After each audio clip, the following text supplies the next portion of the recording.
Hello, everyone. Welcome back to another video. This is Standard Baseball. Today, we have a very special video today. This is the second of a series that's going to be going on through the rest of the season. I have my colleague, fellow writer, and fellow Padres fan from the East Village Times, Padres Previews, Max. Welcome to the show. How are you doing? I'm great. Thanks for having me, man. Super stoked to be here. Yeah, thanks for coming on. So, for those of you who don't know, we just did a midseason Padres review over on Max's channel. The link for that is going to be in the description below.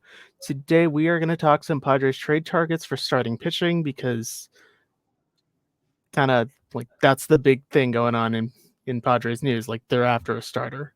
So let me hear it. Who would you ideally trade for if you were AJ Preller?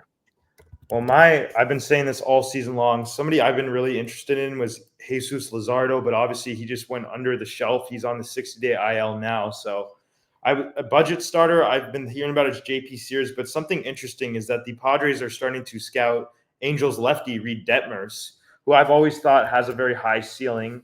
Obviously, there's conversations regarding Garrett Crochet, which would be definitely an interesting one. But I think for me, the first thing I would look at is Reed Detmers.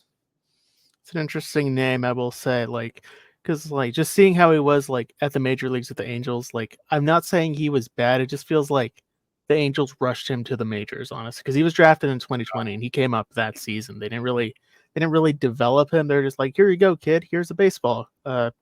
Go win us some games.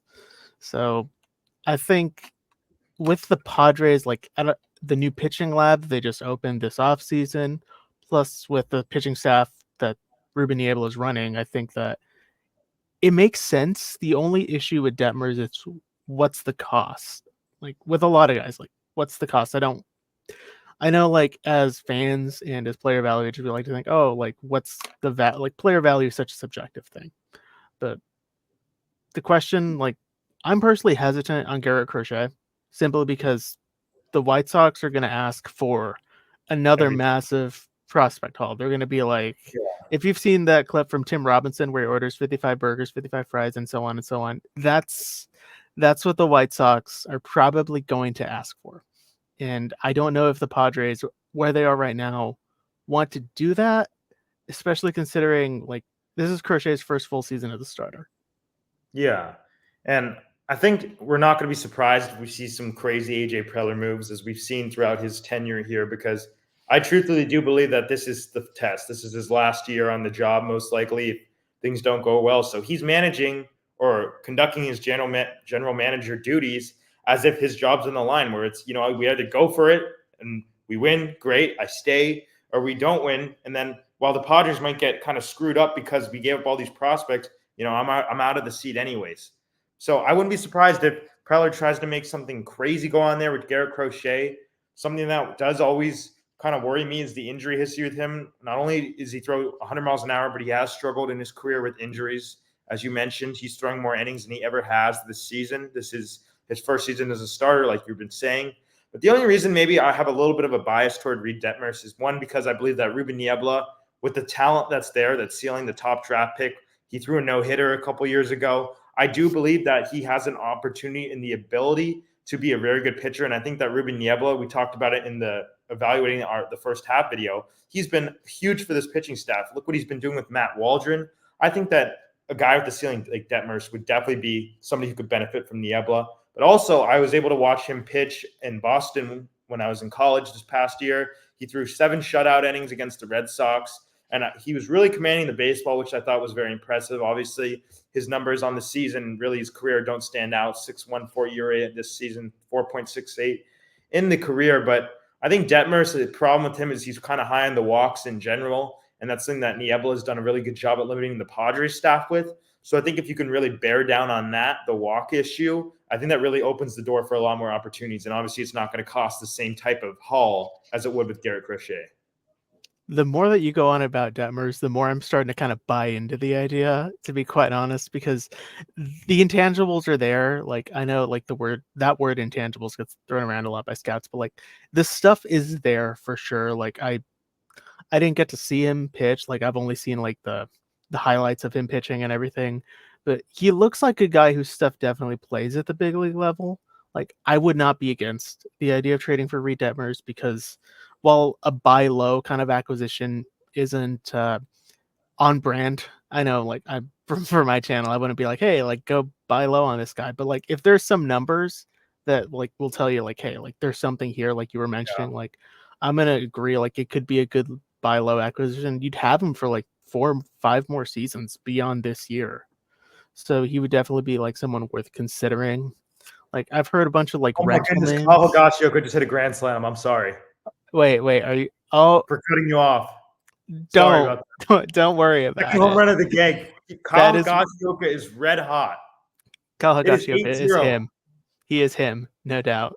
Again, I feel so terrible about cutting you off, but I had to just It's mention that. that's worth it. That's worth it. I'll have Wow. to I'll edit the Statcast. He's got that dog in him up here at some point Yeah. during editing, so like just to highlight that. But it's Western all good. Devil, no doubter. Wow. Yeah. So that'll piggyback something we said in your video. Yeah. I mean, Kyle Perfect. Higashioka working well with the pitchers, but let's get back on topic. We're talking about Detmers and your evaluation of kind of Yeah. what I've been saying. Yeah, and then I know like a lot like at the deadline, like rental starters are usually kind of the hottest commodity simply because you don't have them for that long, but a lot of teams are also looking for the same exact thing.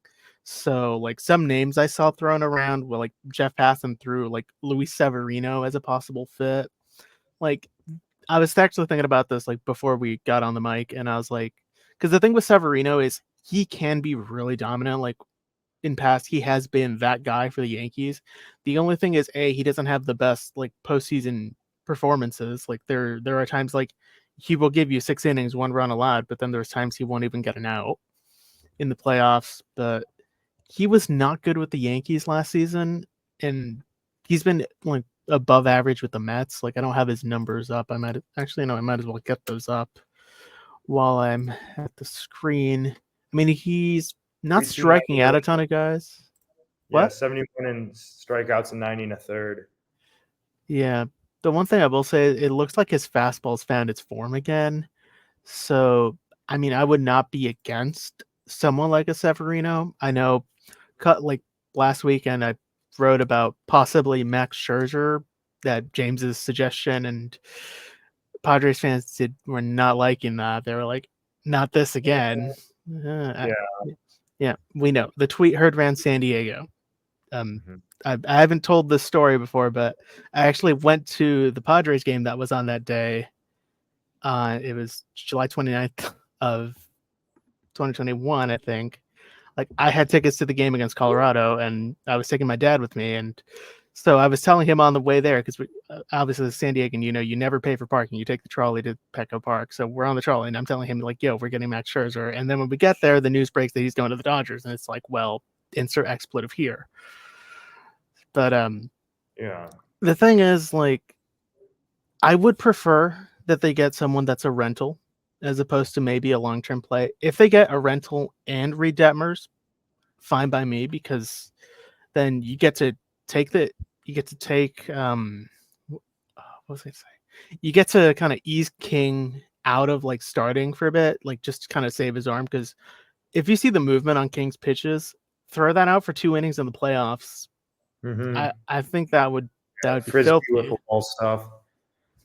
I mean, what are your opinions on a guy who is on the White Sox and is a starting pitcher, Eric Fetty? That would be a rental. He's a free agent in 2026. Well, not necessarily a half-year rental. We'll have him through that rest of this year in 2025.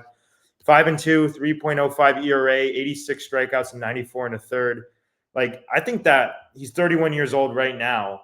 I think that that's a much better, like, at least kind of budget pick that he's not going to be a Cy Young, and I don't expect him to continue to have a 3.05 ERA the entire season. But I think that he's not no scrub, and it wouldn't cost you like an arm and a leg. So I think that would be a really good option too.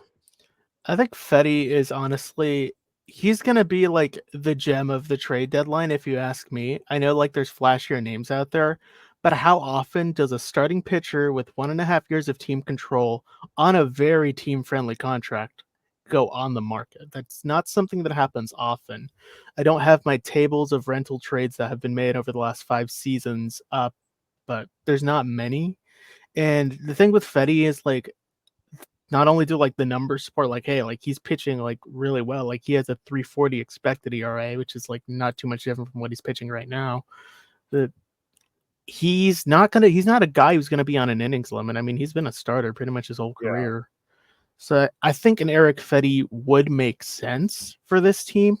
The only thing is any Eric Fetty trade is gonna be an overpay, just by value because of the amount of teams that are going to be interested. And Which that's is fair, but we have to also like take into account like what is the residual of each of these like things, because like you have to have guys that you think are untouchables. Like I know I've been hearing like about White Sox scouts going out to Lake Elsinore Storm games to watch Leo DeVries. Like please do not give up Leo Dallas DeVries. That would really be tragic in my opinion. I think that'd be like a uno reverso of what we got for Fernando Tatis Jr. back in 2016, trading away James Steels.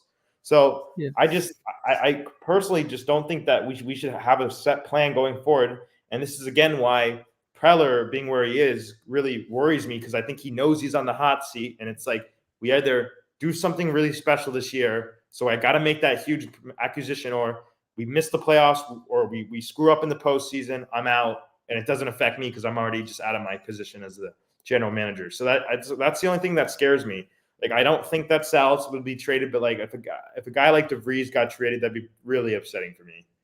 Honestly, I was reading that, Preller does not have approval from ownership to trade Salas or DeVries, because like these are the guys that you're going to need in 2 or 3 years by the time that A, they're ready, and B, some of your bigger contracts have larger AAVs.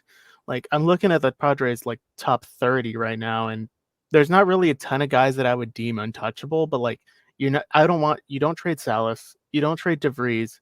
Lesko and Snelling are kind of a coin toss because they haven't been great this year, but they're also younger than the average player at their respective minor league And they levels. do have value still, which is obviously huge. Like, I mean, if Preller makes a big splash, I guarantee you either one of Lesko or Snelling most certainly will be traded. If there's a big splash, like a big name that comes to the Padres, like for It's sure. possible.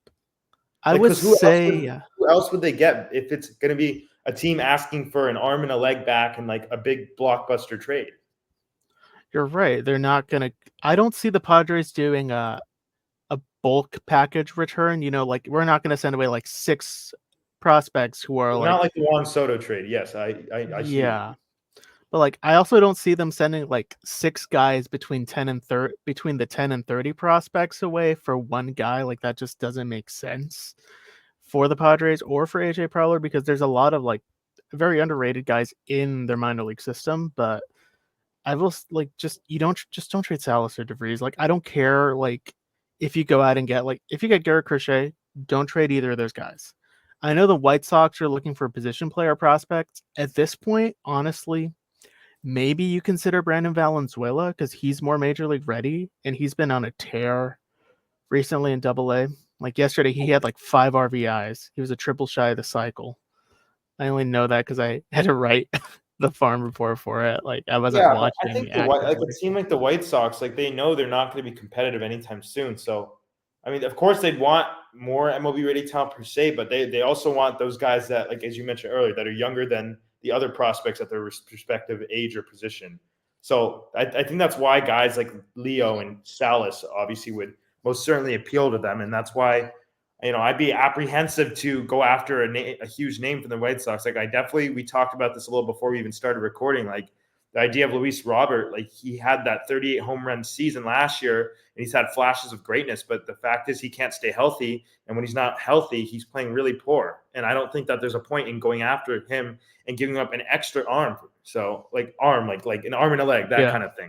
Everything. That and this team just doesn't need. They don't need a Luis Robert. They need a middle to upper end of your rotation starter. Like I was actually going to start working on a video about this guy, but I think Jack Flaherty from Detroit would be I think he would be a great addition. Like the Savant is all red. Like I kid you not, the Savant is great. I think he's only missed like 2 starts this year. And the thing with Jack Flaherty, like not only does he have the Mike Schultz connection from St. Louis, but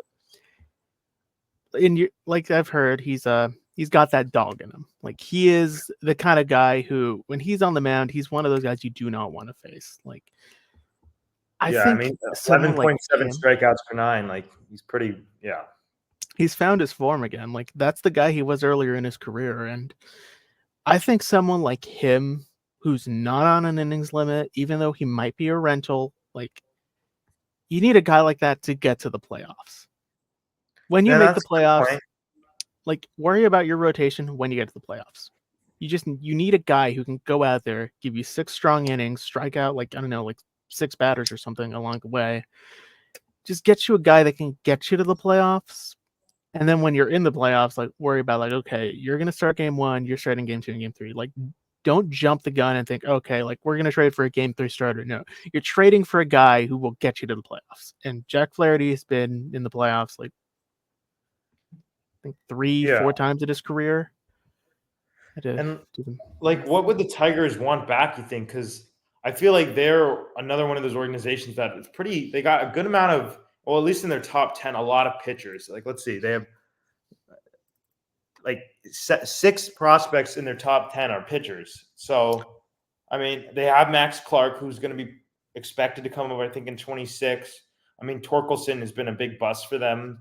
And they looked like, at least early on in this season, like they were maybe close to competing. Kind of reminded me of what the 2021 Orioles did when they started to show flashes, or 2022, either one of those years before they really broke out last season. So, I mean, it's kind of, we have to also like read like what each team would want in return and kind of base that off of what we're thinking in a package too.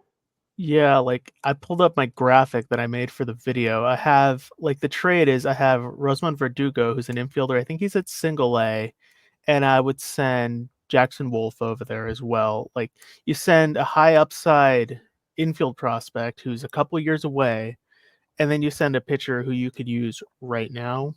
Another, you could also throw Jay Bashirs in there. He's their number 27 prospect for the Padres, but he's been really good this season. Like, he made the jump from low A to high, from A ball. He was getting on base like almost 50% of the time at A ball in Lake Elsinore. Yeah. So he's been really good this year.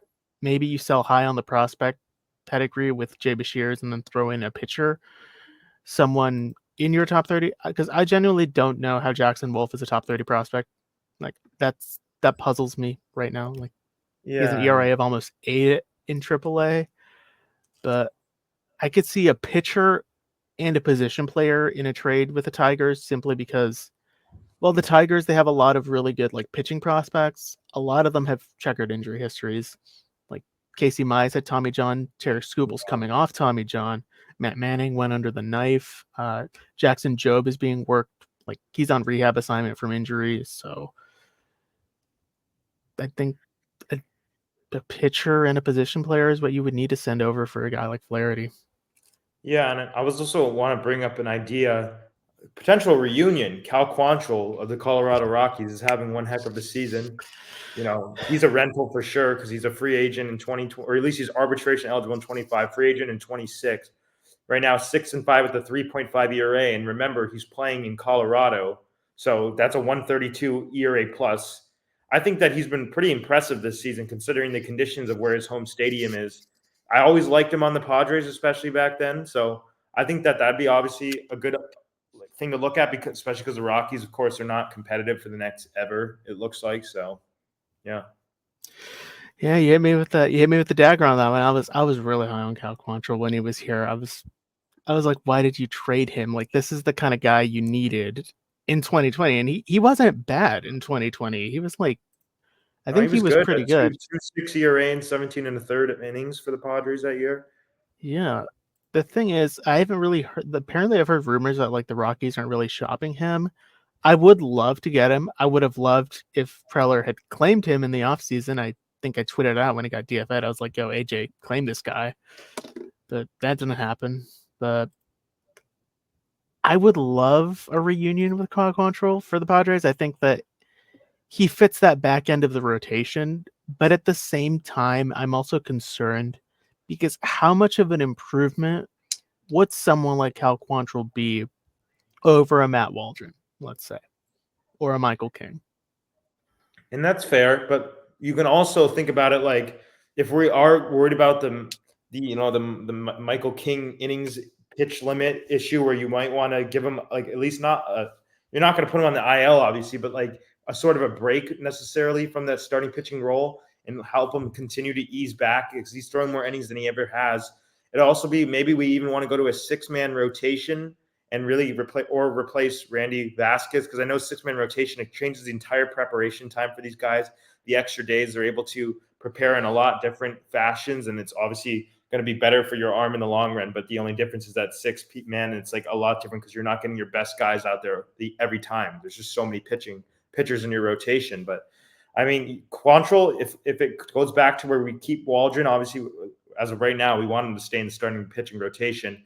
Michael King, whatever the plan is there, Quantrill could really fit in as a long relief guy, also do spot starts. But I really think that it'd be a better option for us to not have to worry about, especially with Darvish being kind of injured this season. Same with Musgrove.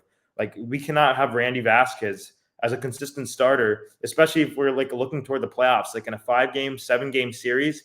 We can't have like one of those auto losses because we know we're throwing a guy who just can't get it done. Yeah, like we don't need a 2022 Clevenger and Manaea. We don't need that. Like, and honestly, like when I was looking at it, like Quantrill was a possibility that I was considering. It just feels like he would be a good acquisition. He'd be a good fit for this team. When I was just looking overall at the market, like maybe even Yusei Kikuchi from Toronto, like I think the first trade video I ever did, I had him being traded to the Padres. The only issue is since then he hasn't pitched as well. So I don't want to say the video cursed him because that's not statistically possible.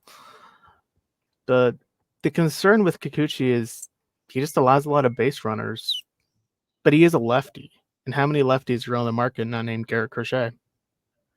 I mean, exactly, especially with Luzardo's injury and what he's been doing lately. I mean, I think, Kikuchi had that pretty hot start of the season. Now he sits at a 4 ERA. Like you said, he's got a 1.3 whip, which is not going to cut it, especially when his career whip is a 1.377. So, obviously he didn't have quite the career that everybody thought he would when he was coming over from Japan. But, I mean, I think that's also one of those options, especially with the Blue Jays team just kind of collapsing right now as we speak.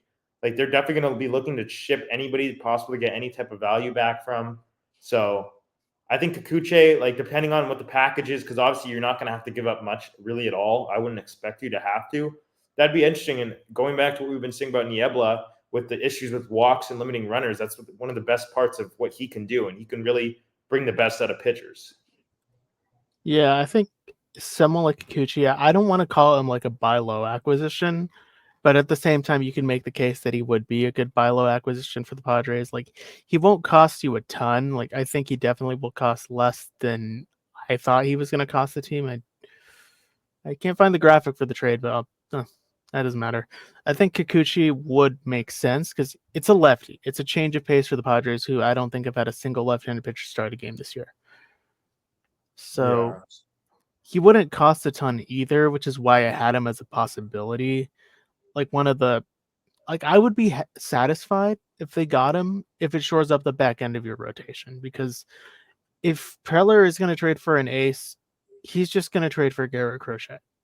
He's just say, F it, we ball, and then trade for Crochet. I'm not going to lie. Preller fighting for his job as a fan is a little scary. Very scary to me. We've seen what this guy can do. Like, he was talking the Juan Soto trade and he fell asleep at 3 a.m. because he had been up for like 2 days figuring out that trade. And now, like, the guy is fighting for his literal job. So if he stayed up 2 days in a row to get the Juan Soto deal done, it's a little concerning. Like, what is he going to do? Who is he going to trade? I just have a feeling that he's going to trade for someone that no one considered because reasons. Like, I can't even think of who that would be. Like, because the thing with the Padres organization is they don't really leak trades. Until they happen, we find out what happens. They're not going to be like, oh yeah, we're talking about this guy. Like, and it usually most times that reports like that come out, like even the Scherzer report, like that was the Nationals leak. They're like, oh yeah, we're gonna like trade him to the Padres, and then because I was following the whole saga when it happened. It turns out like Mike Rizzo, the Nationals front office, they leaked that whole report to Ken Rosenthal, and then the other teams that were in the running upped their offers, and that's why he went to the Dodgers instead. Yeah. Which was kind of like, I get the business move, but as a fan, it's like, seriously, like Yeah, he I just mean, got played. But honestly, I can't really think of many other trade candidates other than the ones we've mentioned. Like you mentioned JP Sears earlier. I do want to touch on that before I forget. Like we saw him pitch against the Padres. Like he was like his stuff plays. Like he's not a flamethrower by any means.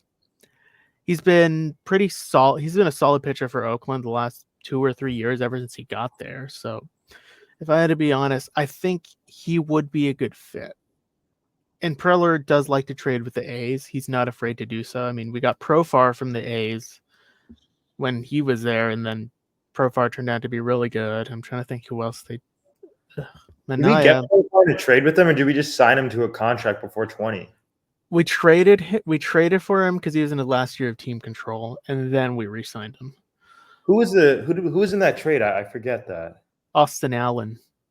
Oh yeah, the catcher, right? Yeah, Yeah. I because mean, like the A's were still trying to shed payroll. Not surprising, but it was just Austin Allen and I think cash. I don't quite remember, but getting Profar from the A's. We got Manaya from the A's, but that I don't want to say that was a win. yeah. I mean, Even though Adrian Martinez didn't really do well in Oakland, but Sean Manaya did what Sean Manaya did. yeah. So I mean, JP Sears wouldn't cost really anything. Obviously, I don't think it's a good idea to go after Mason Miller. I don't think we need to. And I mean, he's come down to earth a little bit. I know people are obviously saying like everybody wants Mason Miller, but I think that I wouldn't be surprised, like as you said, if Preller makes some huge trade. As the Padres just won the game 8-5, they almost actually kind of blew it for a little bit because Tom Cosgrove came in, really didn't do great. Then Marhone kind of shut it down, but some more runs came across that were charged to Cosgrove. But the Padres sweep 6-1 homestand. That's cool. But going back to what I was going to say, I just think I wouldn't be surprised. Yeah, like what we were kind of saying, Preller is managing for his job. And as a fan, yes, that is pretty scary considering some of the things he's done in the past. I mean, personally, I just don't think he's the best GM, just depending on his numbers, his accolades of what he's done here. One playoff appearance in 8 full seasons. But I mean, he's pulled off some pretty impressive feats. It just all depends on like what we give up, like if he truly wants to get a good ace, he's going to get Garrett Crochet. We know that he's willing to obviously blow our minds like always and do something crazy. So I wouldn't be surprised without that, but I think that there's pretty good options on the market this year. So I think it's, pretty plentiful to look at. yeah, I will agree. It is definitely a strong market. I've been evaluating a lot of it in preparation. I haven't announced this yet. I think I'll just use this video to do it. I think I'm going to be live streaming the trade deadline. I'm going to probably go live, just kind of react to moves. And if the Padres do something insane, like I don't know what time the trade line ends. It ends at like 2 on the West Coast. But if they do something insane at like 1:50, it'll be on video. I don't know what AJ Preller will do. There's nothing that could possibly prepare anyone for what AJ Preller can do, because who knows what's going on in that mind of his. Most of us certainly have no idea. I think that's going to do it for this one. I mean, there's a lot of trade candidates out there, and there's definitely a lot of possibilities. Thank you, Max, for coming on and talking ball. We're going to be hopefully we'll do more of these throughout the season. Like we could even do one right after the trade deadline if possible. Just kind of evaluate everything there, because that's like a month away. Yeah, I mean, it's going to creep up on us. I mean, I know Don and Mud were talking about it in this game's broadcast, how like the season is just going faster and faster. You look down and it's already June 26th. So pretty crazy. It'll definitely hit us sooner than we would think. Yeah, just wait till the All-Star game. Then I think it'll hit when the All-Star game happens, honestly. But yeah. Thanks for coming on. Man. It's Thanks definitely a lot of fun. Yeah. So to everyone who's watching, thank you all for watching. Go ahead and click the link below to subscribe to Max's channel. He does some pretty cool stuff over there as well. While you're at it, shameless plug, check out eastvillagetimes.com for more Padres content like this one. Hope you all enjoy. Click like and subscribe. I'll put Max's channel up in the upper right-hand corner so you can see it. That's going to help us both out with the algorithm. Once again, thanks everyone for watching. We're signing off. Have a good one, everyone.